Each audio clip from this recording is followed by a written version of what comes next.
Okay, so we're going to go ahead and get started. Thank you guys for joining for our last panel session here, or not panel session, I'm sorry, for our last um, presentation, hour of presentations. And I hope you guys have had a good time with our sessions as they've been. So just to remind you guys, if you're attending, you're muted and your videos are off, so we can't see or hear you. So feel free, as I've been telling everybody, feel free to watch this in your pajamas if you want to. It's perfectly fine. If you got a question as we go along, I'm going to direct you to submit your questions in the Q&A section. That if you look down at the bottom of the screen, however you're watching this, you should see Q&A. I'm going to ask you to put your questions there in the QA section rather than in the chat. That helps us keep track of them a little bit better. And then the chat is for you guys to discuss things among yourselves if you need to. And Donna, you can see the questions as well as they come up. All right, so without further ado, we have Donna K. Barnes, who is presenting. She's a writing tutor here at Weatherford, and she's presenting her ideas on freedom of the mind. Donna, your video is off. I don't know if you want to share video. You'd need to do that if you want to. There you are. All right. Take it away. All right. Today I want to talk about three components of things that hinder us from achieving our life goals. And the first thing that can hinder us and keep us captive is the things that we think. These things that we think can come from our environment. It can come from things we tell ourselves. It can come from the way we interpret events in life. Oftentimes, things our parents tell us as we're growing up, or our teachers tell us, or as we grow into adulthood, our friends and our peers tell us, begin to ride on our concept of who we are and what we are as individuals. And these can have positive or negative effects. And we have a choice. We can choose to become captive to those negative voices, or we can choose to embrace good in ourselves and in others. So as individuals, it's important that when we hear those negative things that have maybe been repeated to us, or things that we find ourselves repeating even to ourselves, to choose to rewrite that personal script about who we are and what we can achieve, or what boundaries are or are not acceptable for ourselves. And to do this, sometimes it takes a moment of taking time to think, what is hindering me from maybe creating happiness? What is hindering me from accomplishing my goals? What is hindering me from having healthy relationships? And so sometimes that takes writing those things down and thinking about those things, and what do you really want to think about yourself, or what is it that you really want to achieve? And so taking that personal script and changing it and turning it on its head and saying, I'm not going to believe those things anymore. Oftentimes, a person's value is written on them by their love and acceptance of others in their lives. And so there becomes an internal dialogue that says, I'm not lovable, or I'm not acceptable. And when that happens, it's important to determine in advance, what am I going to replace that thought with? If your thought is, I'm not lovable, ask your friends, ask the people around you, not an awkward way. You got to find a way to ease it into a conversation, but find friends and people that really love you and care about you, and ask them openly and honestly, what is it you love about me? And let that become your new personal script about who you are and why you're lovable. If you feel like you're not intelligent because maybe somebody said that you didn't score well enough on a test or that you weren't proficient enough in something, um, stop and take time to write down those areas in your life where you have succeeded and you have done well. Um, Maybe you don't feel pretty or beautiful.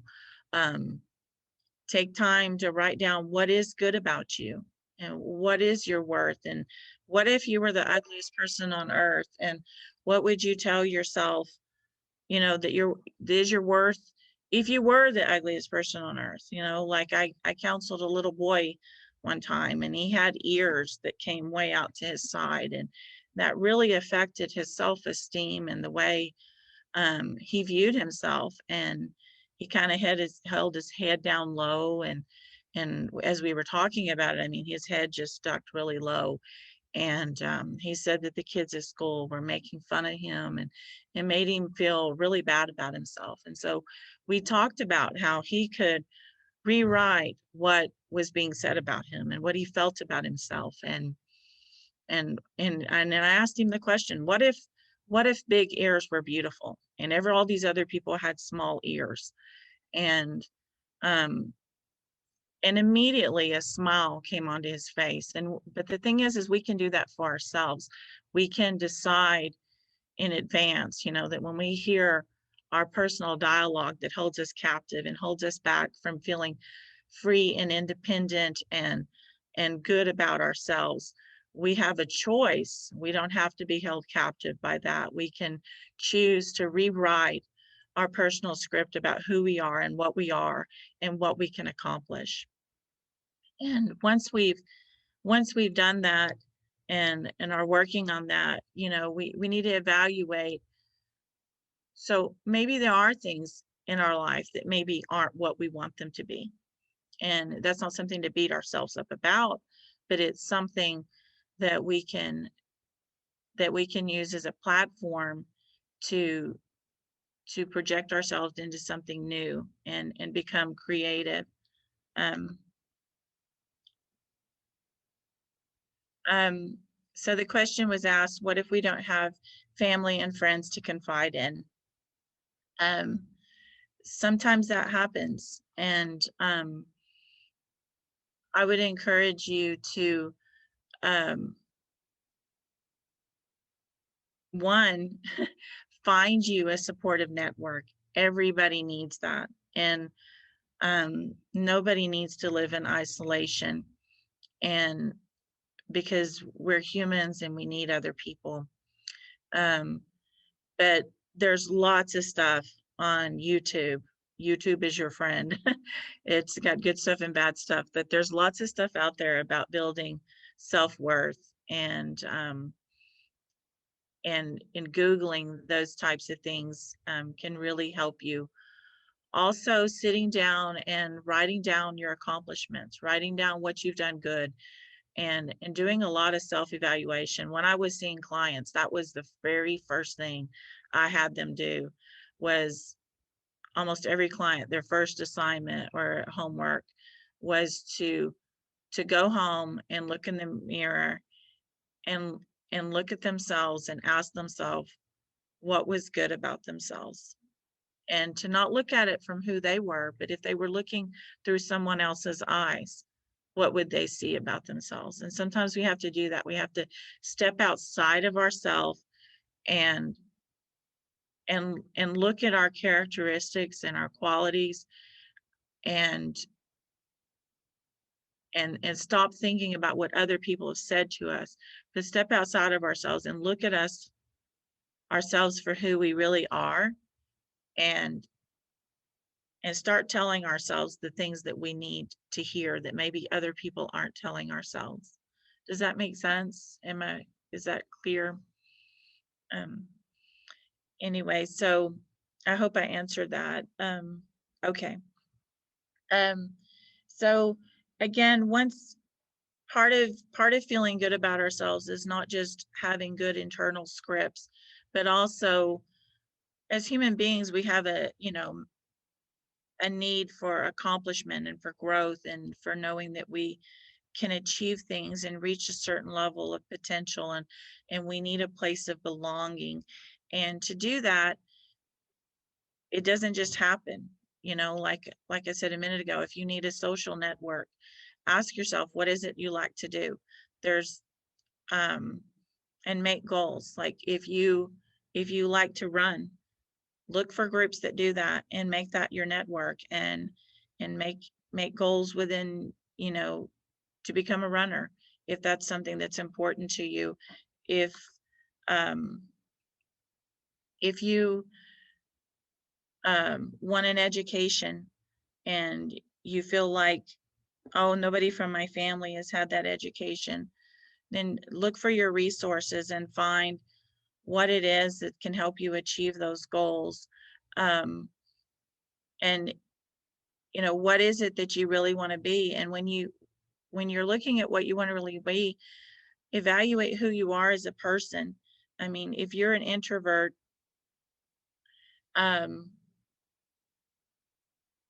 somebody said, instead of taking a deep breath when stressed or flustered, I found it works better for me to focus on something from each of my five senses, such as focus on something I can see, something I can touch, something I can smell, etc.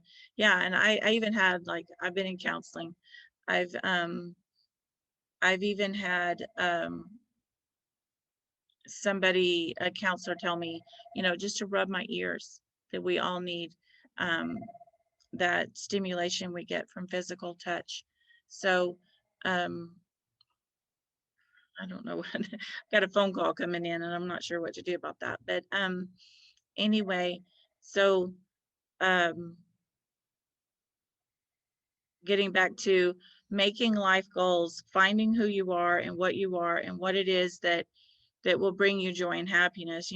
I remember an aunt of mine, when I was looking at what I was going to pursue academically, she just went on and on, as loving as she was, about being a nurse, and that if one was a nurse, then they could make lots of money and things like that. And, you know, you can't listen to other people to determine what it is that's going to make you happy. You have to evaluate what it is that's within you that's going to make you happy. Do you love science? Do you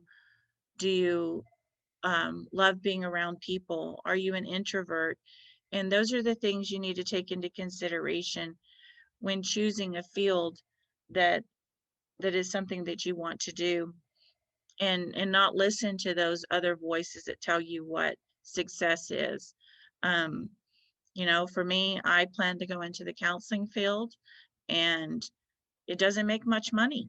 If you're going into the counseling field, you're just gonna know you're gonna live within a certain socioeconomic status. You're not gonna make a lot of money, and so you have to find what it is that you're comfortable with and what's gonna make you happy, and be and who you are, and not be confined by those things that other people say will make you happy. Um, so um, I'm going to answer this real quick, just so it'll quit ringing. Writing Center, may I help you?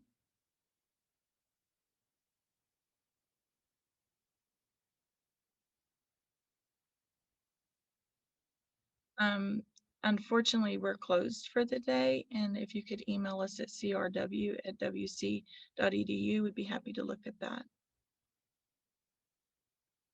at 2:00.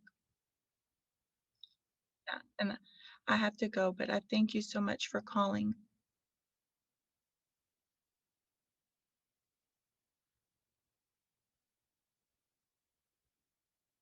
No, sir.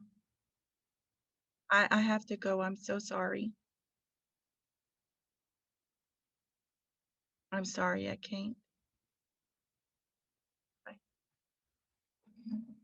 I'm sorry about that. But it seemed that it wasn't going to quit ringing until I answered it. Um, But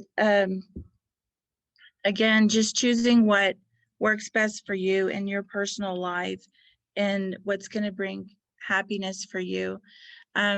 Once you've determined that and you realize this is what I think I want to do and this is what's going to make me happy, always keep your mind open, because as we go through life, we explore things about ourselves, and we're continuing to grow and we're continuing to learn.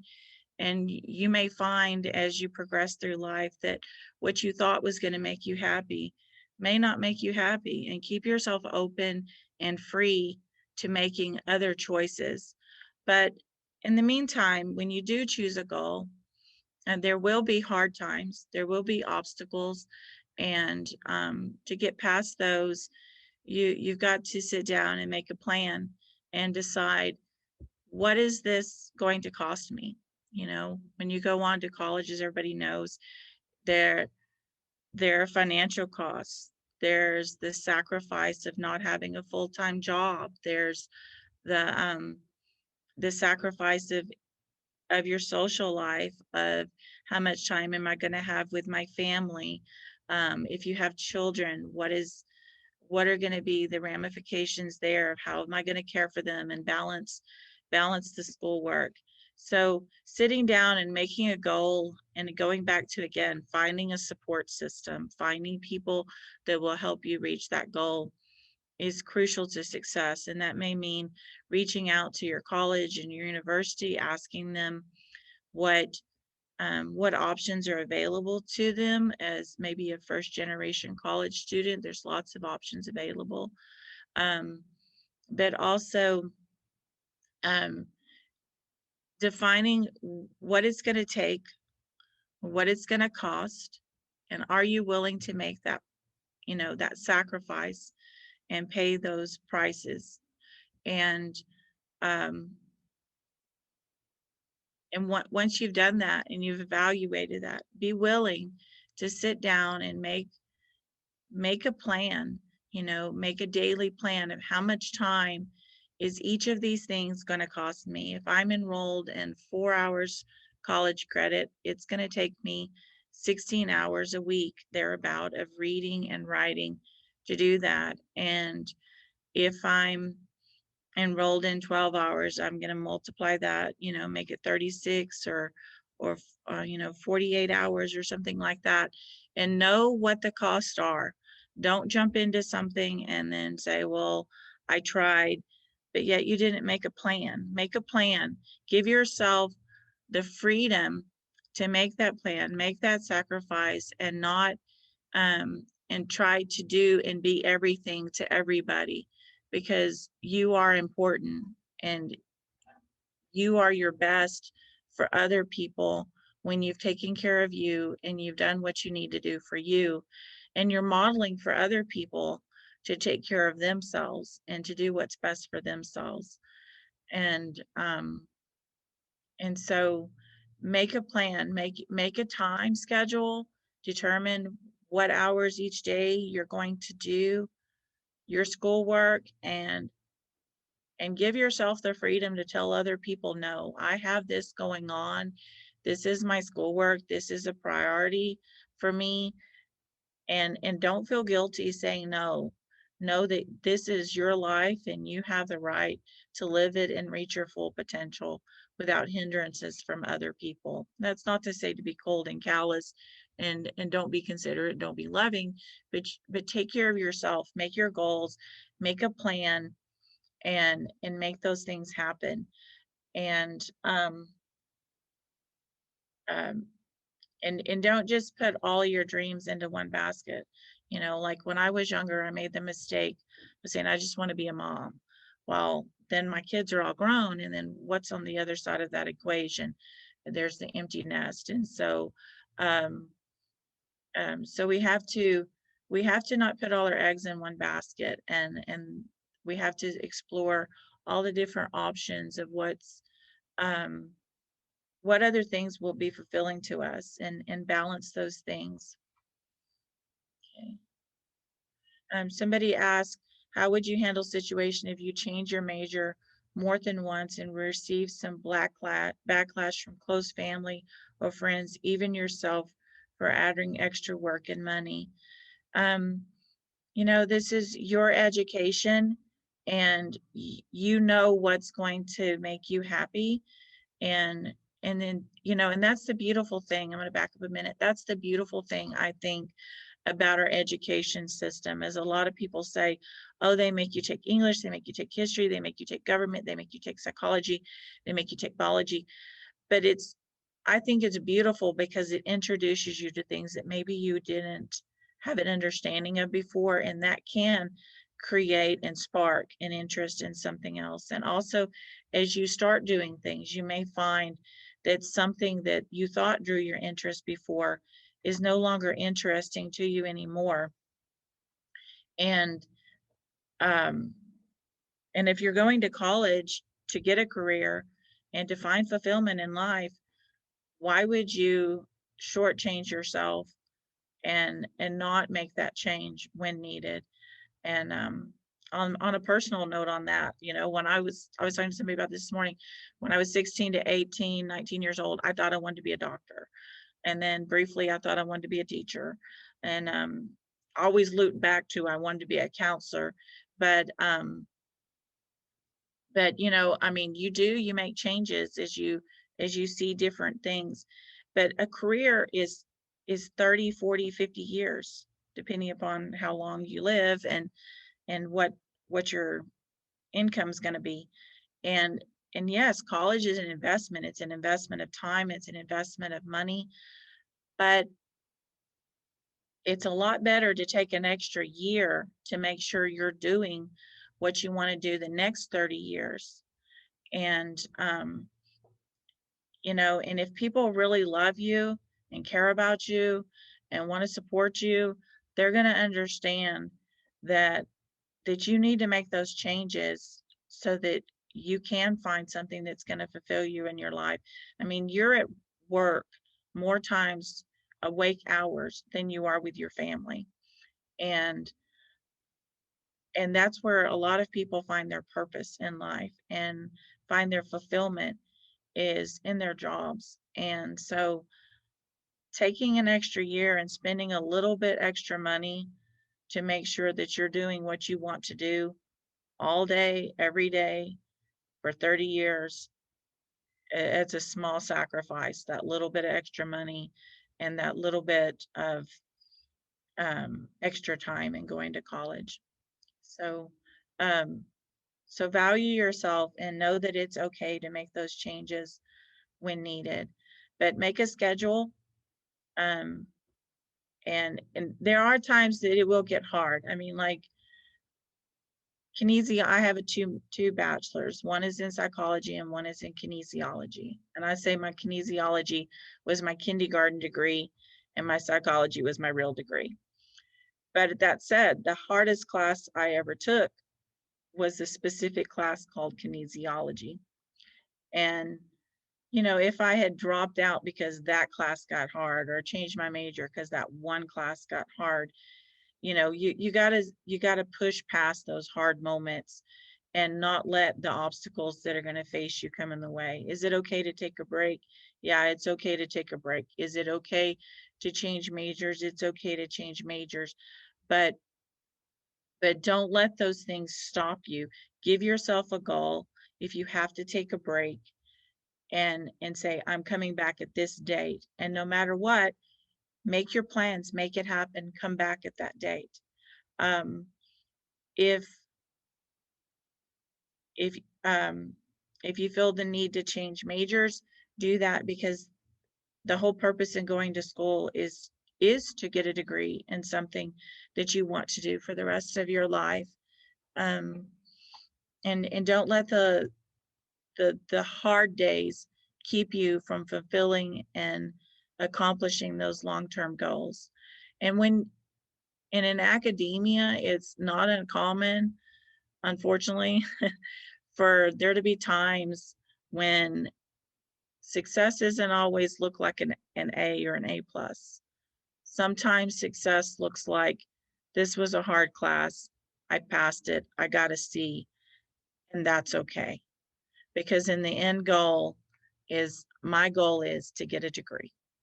And, you know, whether you graduate with honors or you graduate with a 2.0, you still get the same degree.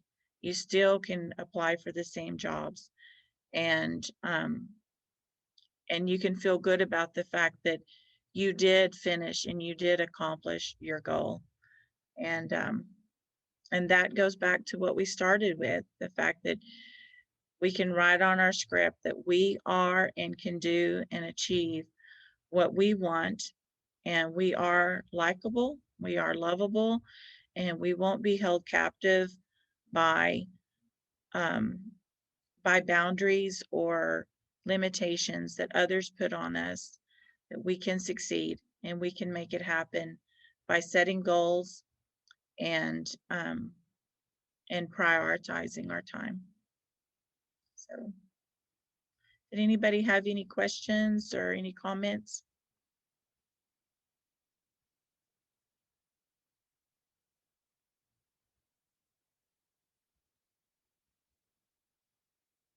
Well, I'm sorry, it was pretty short. Okay. Are there any, does anybody have any other last minute questions, comments?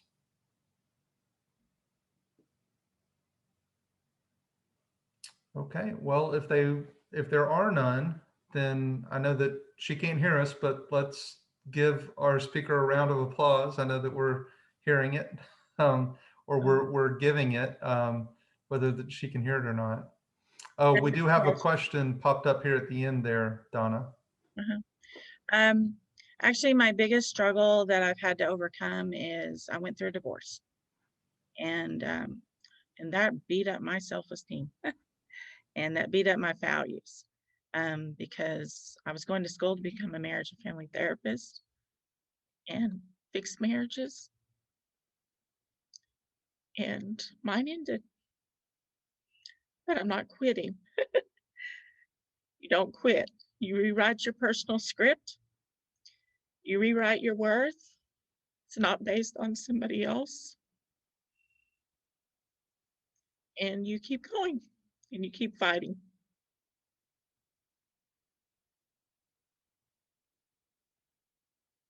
Sorry. I'm sorry, that's okay. Anybody else? Um,